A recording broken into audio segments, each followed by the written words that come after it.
रोज दरवाजे पर है। मेरे अलावा कोई और इस घर से निकले तो भाग जाना। बात क्या है? इस घर में रक्त पिशाच है। क्या है? तुम क्या करने वाले हो? यहाँ क्या हो रहा है गिरा? भागो, जाओ। अशांत आत्मा और लॉकेट। शहर के कोलाहल से दूर शांतपुर नामक एक छोटे से कस्बे में रोहन प्रिया और उनकी नन्ही बेटी मीशा ने एक नए जीवन की उम्मीद में कदम रखा। उन्होंने एक पुरानी भव्य इमारत ली, हवेली खरीदी जिसकी खामोशी एक अजीब पुकार थी। सिपारती हवेली के भीतर आते ही प्रिया की रीढ़ में सिरहन महसूस हुई, जैसे किसी आत्मा को देखा हो, उसने छू लिया हो। रोहन ने उसे पुरानी इमारत की स्वभाव बताया, पर प्रिया के मन ही मन में आशंका से घिरा था। मीशा बिना किसी झिझक के विशाल बगीचे में खेलने दौड़ने पड़ी, मानो वहां उसका कोई पुराना साथी इंतजार कर रहा। अगर आप डरावनी कहानी सुनते हो तो प्लीज़ वीडियो की यहीं छोड़ दें। हमारे साथ रहने के लिए थैंक्स। शुरुआती दिन शांति से बीते, लेकिन धीरे धीरे घर में अजीब व गरीब घटनाएं घटने लगी। मीशा को अक्सर अपने कमरे में एक अदृश्य आत्मा की बातें करते देखा जाता, तो वह अपनी गुड़िया से कहानी छाया को यह खेल बहुत पसंद है। माता पिता ने इसे बच्चे को कल्पना मानकर देखा कर प्रिया के मन में एक हल्की सी बेचैनी करती जा रही थी।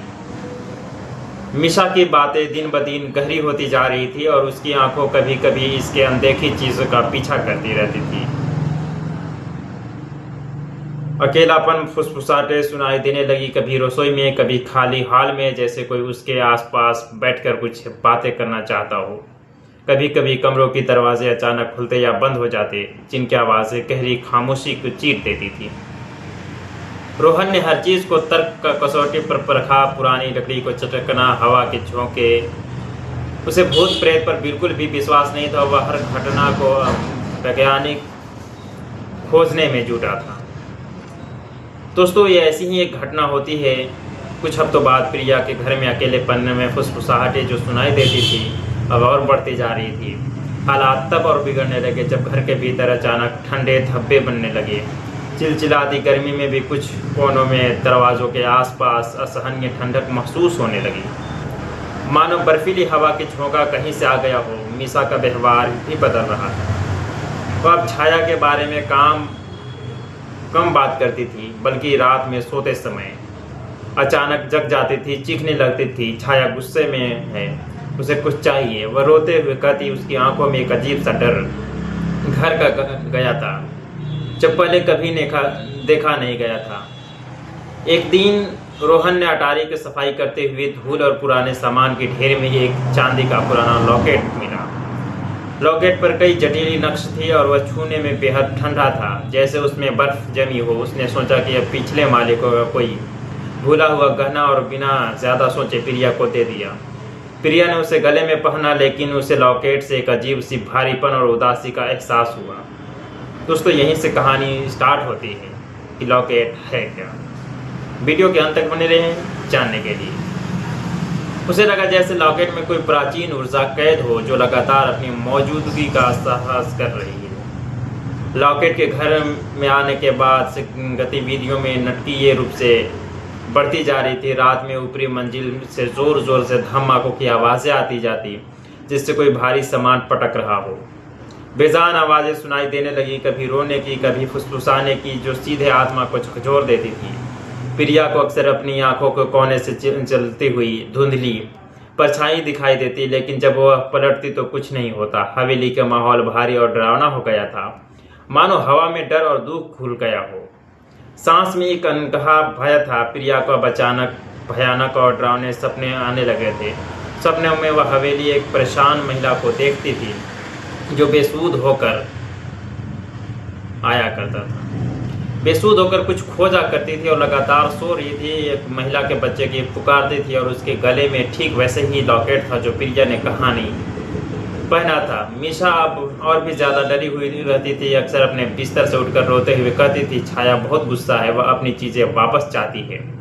प्रिया को अब इस बात का गहरा एहसास हुआ था कि मीशा के छाया शायद उसके सपनों के वह परेशान महिला है जो किसी अनकहे दुख से जूझ रही है।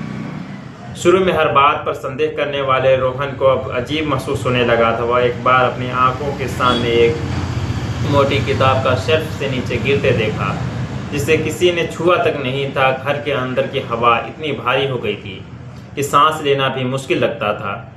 हर कोने में एक अजीब सी नकारात्मक ऊर्जा, आत्मा का अनुभव होता था जो पहले कभी नहीं थी। रोहन अब प्रिया की बातों को गंभीरता से लेने लगा। तभी उसकी आंखों में एक अजीब सी आहट महसूस हुई। गांव वाले कहते थे कि वह अपने बच्चों को बहुत प्यार करती थी। उसका एक कीमती लॉकेट हमेशा अपने पास रखती थी जिसमें उसकी आत्मा बसी थी। यह सुनकर प्रिया को होश उड़ गया। उसे लगा जैसे उसकी अपनी कहानी हो।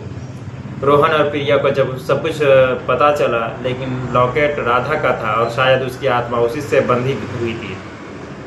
या अपने बच्चों के खोने और लॉकेट के दुख में हवेली में भटक रही थी। हवेली केवल पुरानी नहीं थी, वह एक गहरा दुखद इतिहास समेटे हुई थी। जब उनसे अपनी अनकही कहानी कहना चाहती तो उनमें समझ आ गया था कि शायद छिपा मीशा को नई चीजें अब मिलने वाली। बल्कि राधा के बच्चे का नाम था और उसी को पुकार रही थी, अपनी माँ को वापस बुला रही थी। एक रात दहशत अपने चरम पर पहुंच गई। अचानक सारी बत्तियां झपकने लगी और फिर बुझ गई। हवेली और अंधेरे में डूब गई। हवा में एक जबरदस्त ठंड लहर दौड़ गई जिसने उसकी हड्डियों तक का जमा दिया। बर्तन और जोर जोर से खड़कने लगे। दीवारों के नाखून के खरोच के निशान उभरने लगे। मीशा जोर से चीखी। अपने बिस्तर को पास एक धुंधली आत्मा की ओर इशारा कर रही थी। प्रिया ने अपनी आंखों से एक रोती हुई महिला का स्पष्ट छवि को, एक स्पष्ट तस्वीर को देखने लगी जो धीरे धीरे उनके पास आ रही थी। महिला का चेहरा दुख क्रोध से भरा था जो उसकी आंखों में साफ झलक रहा था।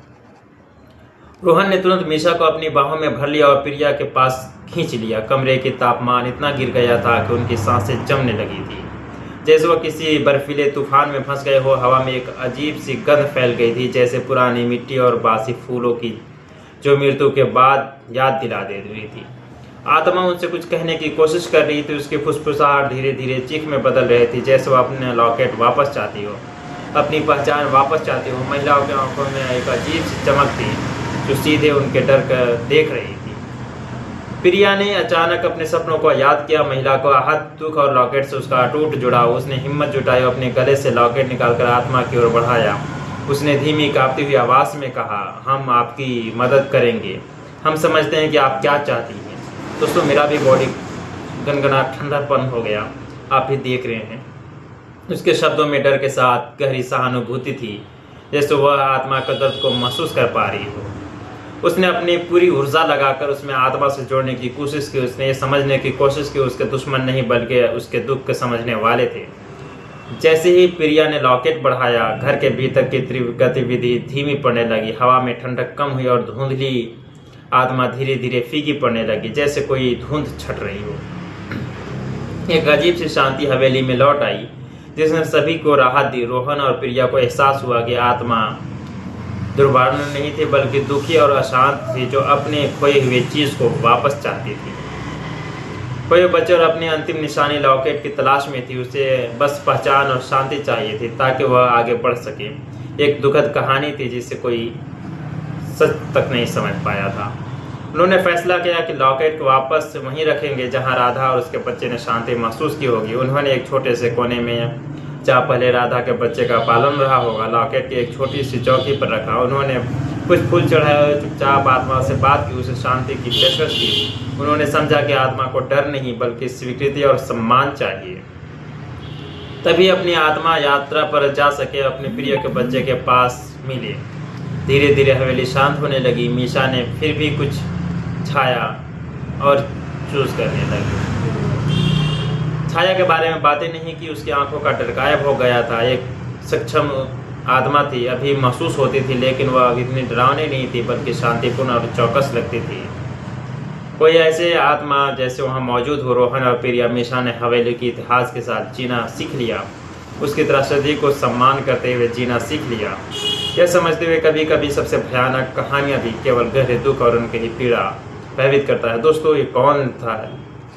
इस तरह की वीडियो देखने के लिए हमारे चैनल को सब्सक्राइब कीजिए। कल आपको मिलेगी अधूरी आत्मा का डेरा। थैंक्स। फिर मिलते हैं किसी नेक्स्ट वीडियो।